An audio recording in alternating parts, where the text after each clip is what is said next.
Order number 239, order number 239 जिसके तहत आर्जी मुलाजमीन यानी टेम्परेरी वर्कर्स जितने भी अलग अलग डिपार्टमेंट्स के डेलीवेजर्स हैं उनको लगाया गया।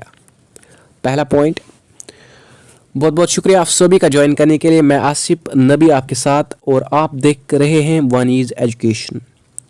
जम्मू एंड कश्मीर लद्दाख के इस टाइम हमें जितने भी डिपार्टमेंट्स के डेलीवेजर्स, एम्प्लॉयज़, चाहे वो टेम्परेरी वर्कर्स हो, डेलीवेजर्स, कैजुअल लेबर्स, नीट बेस, इन्हें नाम क्यों पड़ा ये भी आपको बताऊंगा।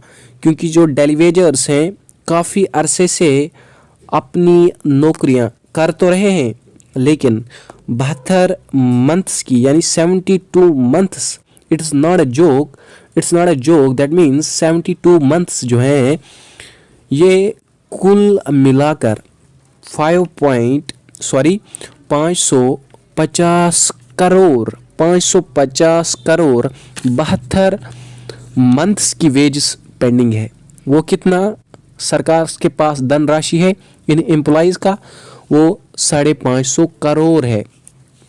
ठीक है, अगर हम प्रोजेक्ट्स की बात करें, जम्मू एंड कश्मीर में जो बड़े बड़े प्रोजेक्ट्स हो रहे हैं, जो डेलीवेजर्स है उन्होंने बताया जो कंस्ट्रक्शन हुई उसको फिर से तोड़कर रिकंस्ट्रक्शन कर रहे हैं, उस पर गवर्नमेंट पैसा इन्वेस्ट कर रही है लेकिन डेलीवेजर्स को देने के लिए उनके पास पैसे नहीं है।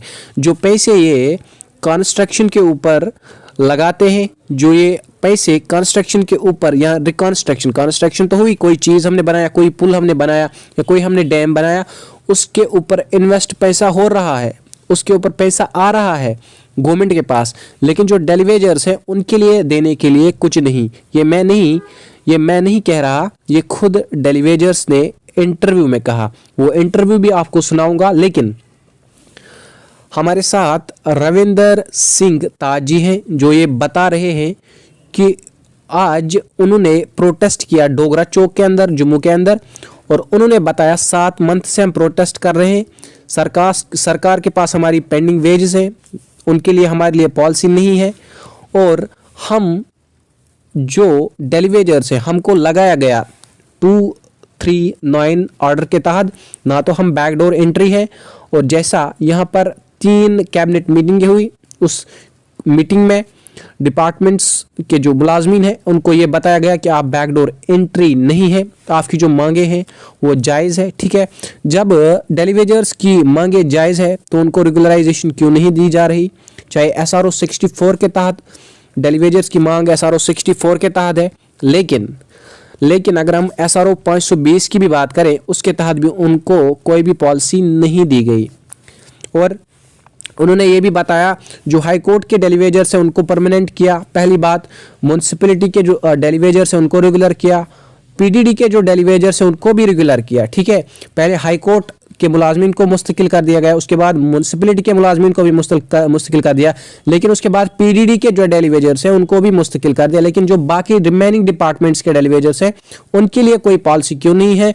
उनके लिए उनके पास पैसा नहीं है, उनके लिए उनके पास कोई भी जो पेंडिंग वेजेस है वो नहीं है, क्योंकि बाकी प्रोजेक्ट्स के पास तो उनके लिए पैसे हैं, बाकी जो काम चल रहे हैं वो तो उनके लिए उनके पास पैसा है, लेकिन जब डेलीवेजर्स की बात आती है इसीलिए इनको डेलीवेजर्स, नीड बेस और कैजुअल लेबर्स नाम पड़ा, क्योंकि ये सिर्फ एक दाढ़ीदार मजदूर हैं। क्योंकि इंपॉर्टेंट बात हमने यहाँ पे कही, जो परमानेंट एम्प्लॉयज़ हैं, परमानेंट एम्प्लॉयज़ जो डिपार्टमेंट्स में इस टाइम परमानेंट है उनको तो बेनिफिट्स मिल रहे हैं, ठीक है, उनको उनका पैसा तो मिल रहा है, लेकिन जो डेलीवेजर्स हैं उनके लिए सरकार के पास पैसे नहीं है। यानी डेलीवेजर्स ने ये बताया जो 20,000 करोड़ रुपए हैं वो तो इन्वेस्ट हो रहे हैं, वो तो प्रोजेक्ट्स पे लग रहे हैं, लेकिन जब डेलीवेजर्स की बात आती है, जब डेलीवेजर्स की बारी आती है तब सरकार के पास पैसा नहीं होता है। ये चैनल आपके लिए बहुत ही ज़्यादा इन्फॉर्मेटिव है, ठीक है। चैनल को आप ज़्यादा से ज़्यादा सब्सक्राइब करेंगे क्योंकि इससे हमें बहुत ज़्यादा आपका सपोर्ट मिलता है, और इस वीडियो को आप ज़्यादा से ज़्यादा शेयर करेंगे क्योंकि इन्फॉर्मेटिव वीडियो है आपके लिए। देखिए यहाँ पर आप पहले रविंदर सिंह ताज जी ने क्या बताया है इस अपडेट में, उसके बाद हम आगे बात करेंगे। कोई शौक नहीं है सड़कों पे आने का, और ये जो सरकार इस टाइम है ये टकराव ही चाहती है।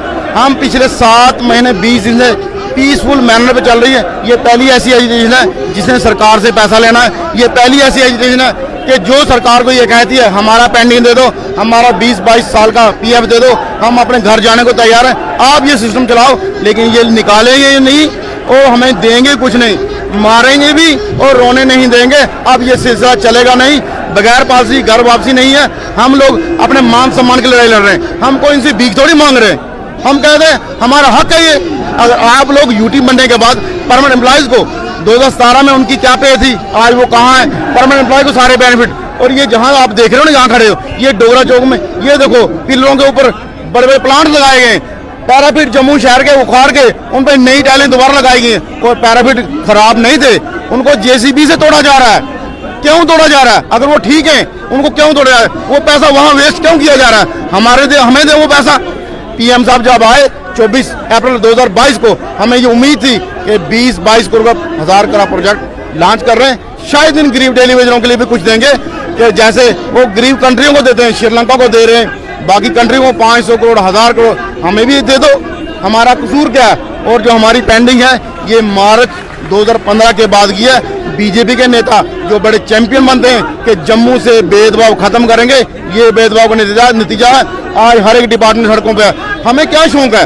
पिछले 7 महीने 20 दिन से घर बार हमें भूल गया। हम प्रोटेस्ट में, हम सिर्फ सरकार का स्टैंड क्लियर चाहते हैं कि सरकार से आपकी बात हुई थी, क्या कहा? सरकार के हर अधिकारी कहता नहीं आपकी मांगे जायज है। You are the backbone of this department.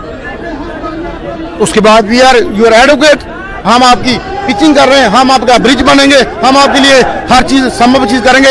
आप जायज हो, जेन्युइन हो, हम कोशिश कर रहे हैं आपका सिस्टम सेटलमेंट हो। हम भी जानते हैं आप किस परेशानी से गुजर रहे हो।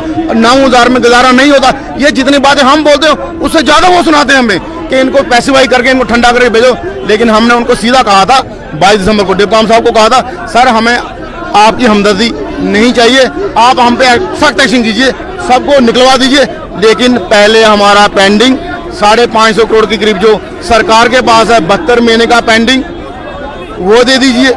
आप कहते हो कि हम आपके साथ हैं। 3 कैबिनेट सब कमेटियां हमारे हक में फैसला करती हैं। 239 कैबिनेट ऑर्डर के तहत हम लोग लगे। उसके पहले सरकार ने, माननीय जम्मू कश्मीर हाई कोर्ट ने अपने लोग रेगुलाइज किए ना किए सर? आपने रिपोर्ट चलाई, म्यूनसिपैलिटी के लोग रेगुलाइज हुए, पीडी के लोग रेगुलाइज। हमारा कसूर क्या है? हम यही पूछते हैं हमारा कसूर क्या है?